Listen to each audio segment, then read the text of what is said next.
Hello students, myself Arun Kumar Sharma, your history teacher. I hope you will be fine. And today we will start a new theme 10, colonialism and countryside, यानी उपनिवेशवाद और हमारे देश के आंतरिक भाग या rural areas. Exploring official archives. Topic 1. First, we will study through timeline. Year 1765 AD. English East India Company acquires Diwani of Bengal. 1773 AD. Regulating Act passed by the British Parliament to regulate the activities of East India Company. 1793 AD, permanent settlement in Bengal launched. 1800 AD, Santals began to come to Rajmahal Hills and settle there. 1880 AD, first revenue settlement.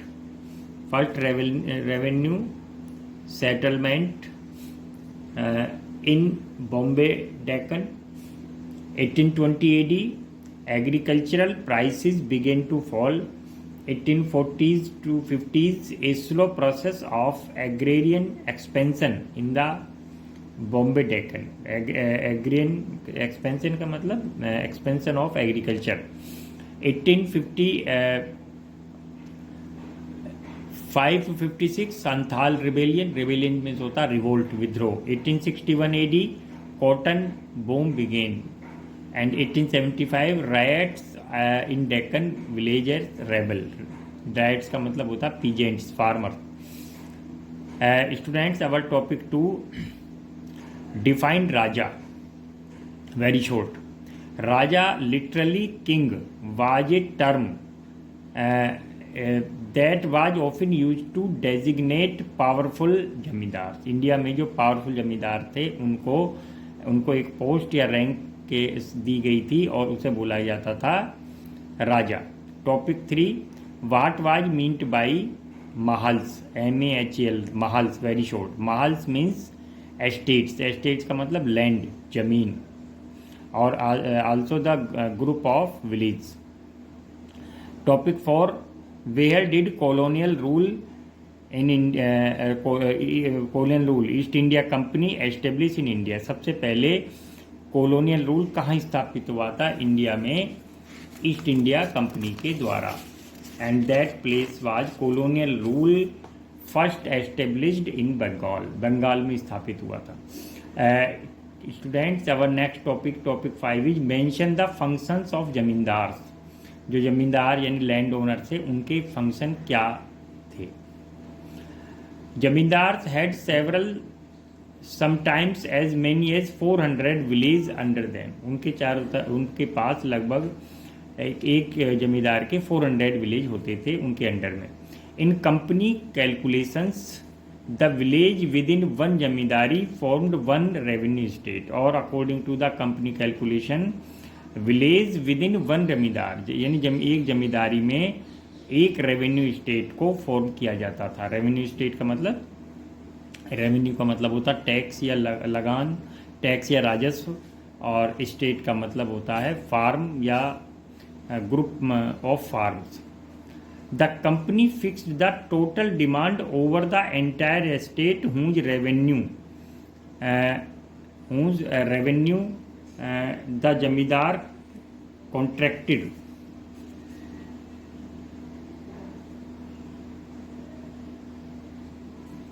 estate with entire state whose revenue the zamindar contracted to pay. यानी company एक जमींदार से ये contract करती थी, ये उससे agreement करती थी कि उसको ये जो 400 विलेज हैं जो उसके अंडर में हैं उनका जो रेवेन्यू है या टैक्स है वो उसको एक साथ कंपनी को वो पे करेगा.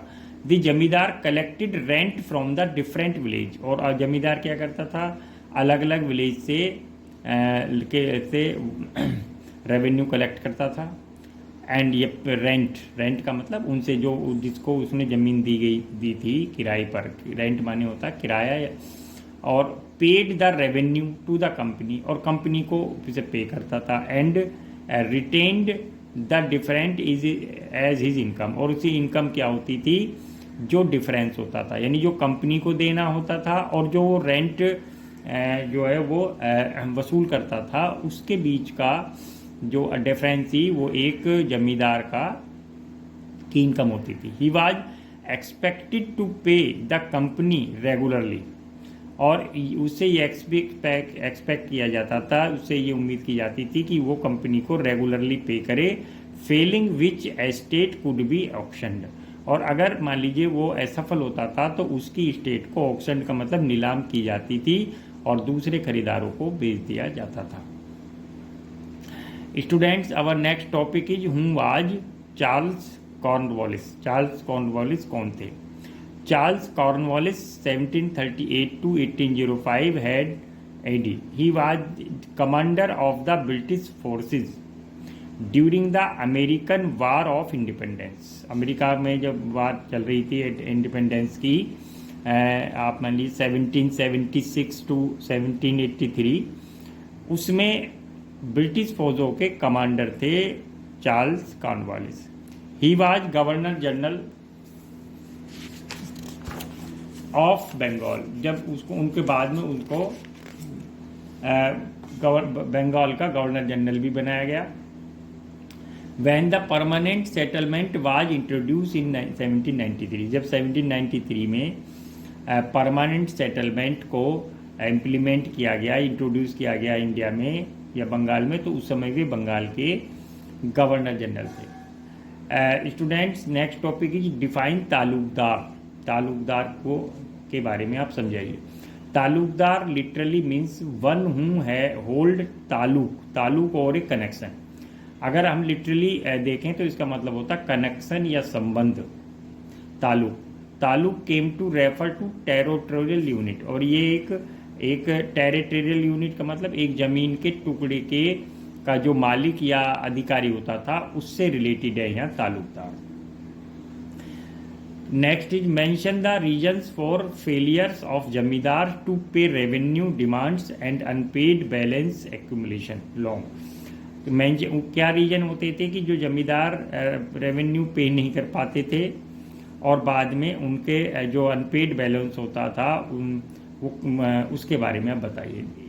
The initial demands were very high. This was because it was felt that demand was fixed, यानी शुरू में जो डिमांड थी, मेरा मतलब जो रेवेन्यू डिमांड थी उनको वे बहुत ज़्यादा थी, और बाद में ये महसूस किया गया कि इनको हम डिमांड को एक फिक्स कर दें फॉर ऑल टाइम, हमेशा के लिए, to come. The company would never be able to claim a share of increase income from land when prices rose as cultivation expanded. लेकिन प्रॉब्लम क्या थी कि कंपनी इससे जब भी इनकम बढ़ती थी पीजेंट्स की या प्राइस राइज होते थे, तो वो इनको इन डिमांड्स को बढ़ा नहीं पाती थी, क्योंकि वे तो फिक्स थे, और इसीलिए इसको परमानेंट सेटलमेंट बोला गया था। This high demand was imposed in 1790s, A time when the prices of agriculture, और लेकिन जब हाई डिमांड को ज़्यादा लगाने की मांग को, ज़्यादा टैक्स की मांग को बढ़ाया गया 1790s में, ए टाइम उस समय when the prices of agriculture produce were depressed, जब एग्रीकल्चर प्रोड्यूस की जो प्राइस थी वो डिप्रेस मतलब कम हो रही थी, घट रही थी, रिड्यूस हो रही थी, मेकिंग इट डिफ़िकल्ट और फॉर द राइट्स।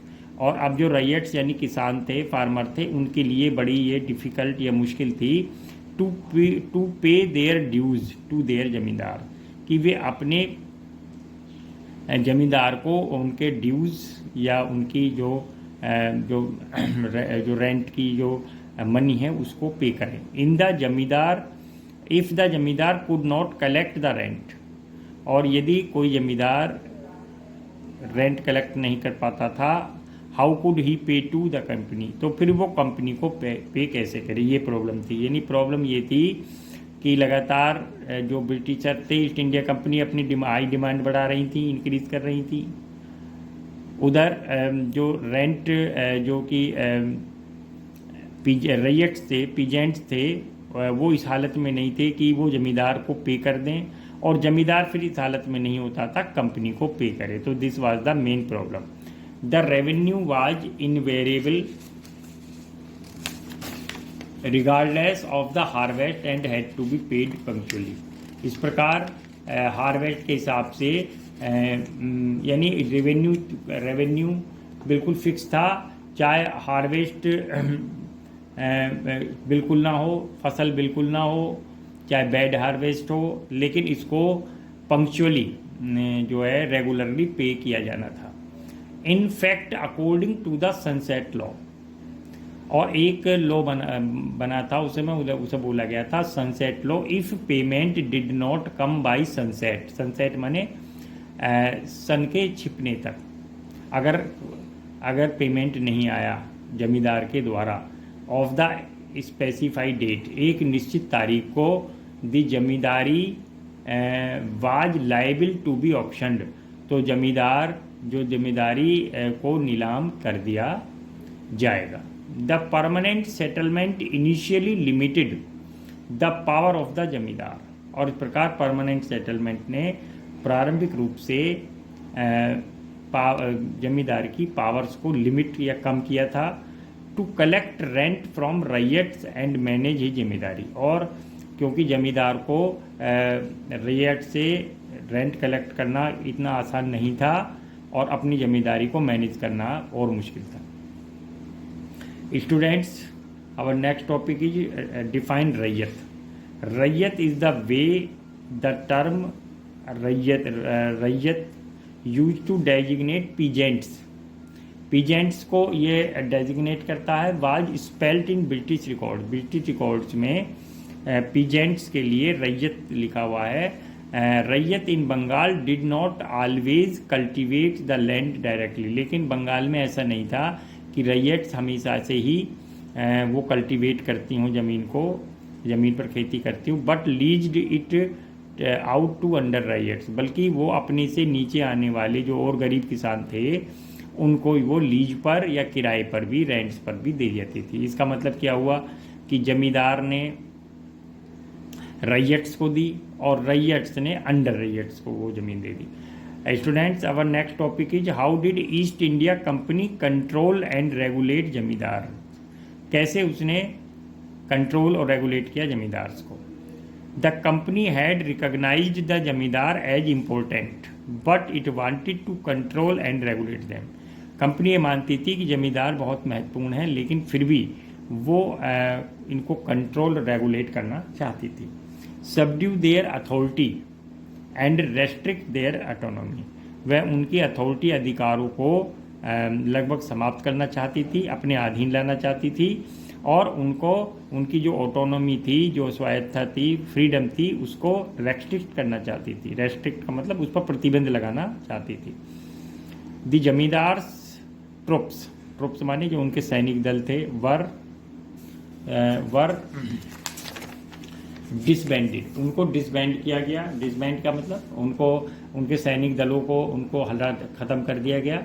अब वे सैनिक नहीं रख सकते थे, सिपाही नहीं रख सकते थे। कस्टम ड्यूटीज़ एबोलिश्ड, जो कस्टम ड्यूटी लगाते थे आने जाने पर अपने स्टेट में, वो भी उन्होंने एबोलिश कर दी।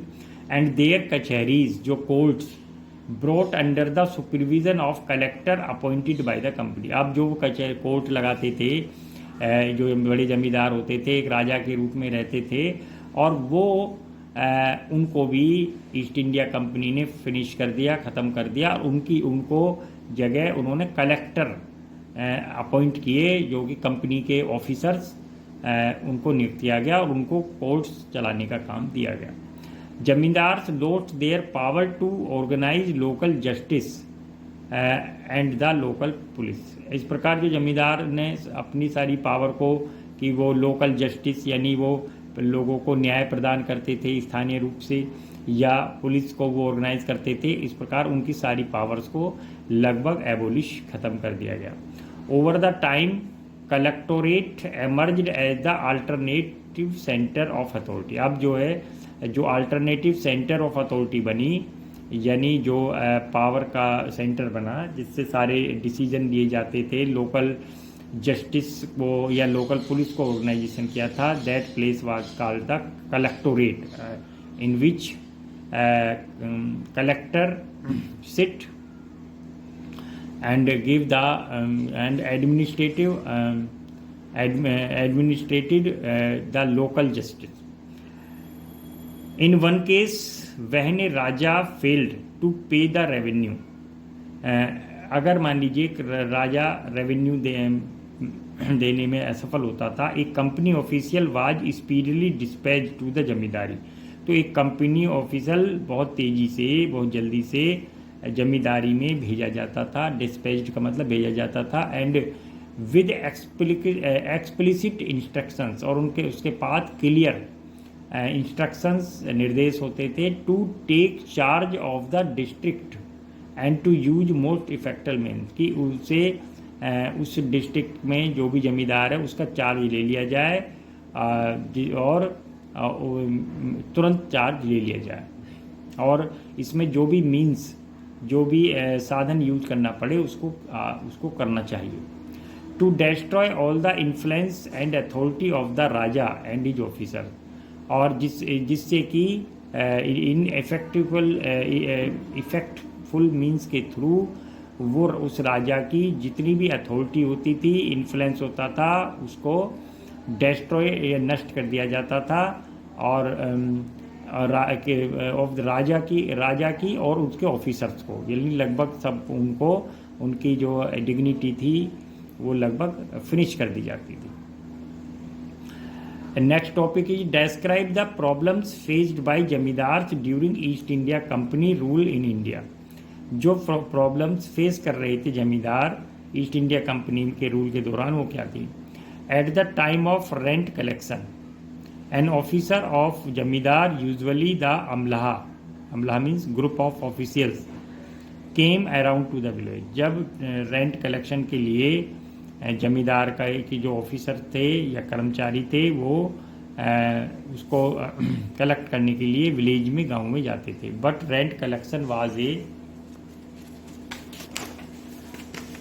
पेरिनियल प्रॉब्लम, लेकिन ये कैसी प्रॉब्लम थी? एक पेरिनियल का मतलब हर वर्ष आने वाली वार्षिक समस्या थी।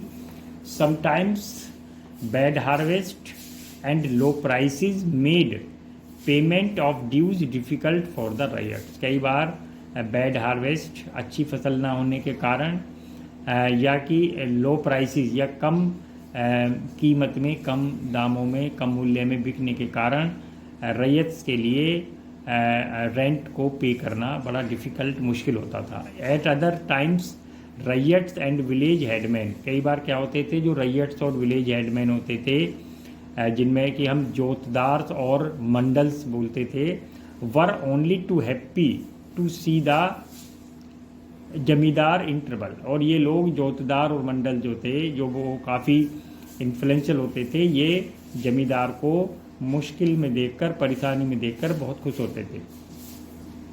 द जमींदार could therefore not easily assert his power over them, और इस प्रकार जमींदार आसानी से अपनी पावर उन पर असर्ट भी नहीं कर सकता था, यानी वो कोई शक्ति या अपनी पावर को, क्योंकि उसके पास अब सैनिक दल होते नहीं थे, उसकी पावर छीन ली गई थी, तो उसको वो इसके लिए डिफ़िकल्ट था अपनी पावर को डेमोस्ट्रेट करना। जमींदार could prosecute defaulters but the judicial process was long run. जमींदार इन जो डिफ़ॉल्टर थे, जो कि रेंट पे नहीं कर रहे थे, जो रैयट्स, उन पर वो मुकदमा चला सकता था, लेकिन ये जुडिशियल प्रोसेस थी, ये बहुत ही लंबे चलने वाली थी। इन Burdwan alone there were 30,000 pending suits for arrears of rent payment in 1798 में, जो बुर्दवान डिस्ट्रिक्ट है जो इस समय भी है वेस्ट बंगाल में, उसमें 30,000 पेंडिंग सूट थे, मुकदमे थे एरियर्स के, यानी उन्होंने रेंट पे नहीं किया था और वो मुकदमे 1798 में लगातार वो अदालतों में, कोर्ट्स में मौजूद थे। Next topic, define jama. Jama very short, distributing the revenue demand over village. Revenue demand, actually the real meaning of jama is the revenue demands. Next, mention the other names of jotedars. जोतदार के दूसरे क्या नाम थे? हालोदार्स, गांटीदार्स और mandals. Next topic, who were sharecroppers short. A large parts of Jodhar's land was cultivated through sharecropper. जो जोधार्स की जो ज़मीन होती थी उसका एक बहुत बड़ा लार्ज पार्ट, बड़ा भाग वो शेयर क्रॉपर्स, जिन्हें आदियार्स और बरगादार्स भी बोलते थे, उनके द्वारा कल्टीवेट किया जाता था। हु ब्रॉट देयर ऑन प्लो, जो अपने खुद हल लाते थे, लेबर्ड इन फील्ड, खेत में मेहनत करते थे, and handed over half of the produce to the jotedars after the harvest, और फसल पकने के बाद उसका जो हाफ पार्ट था वो जोतदार को दे देते थे। Students, right all these 14 questions in your history notebook. Thank you very much.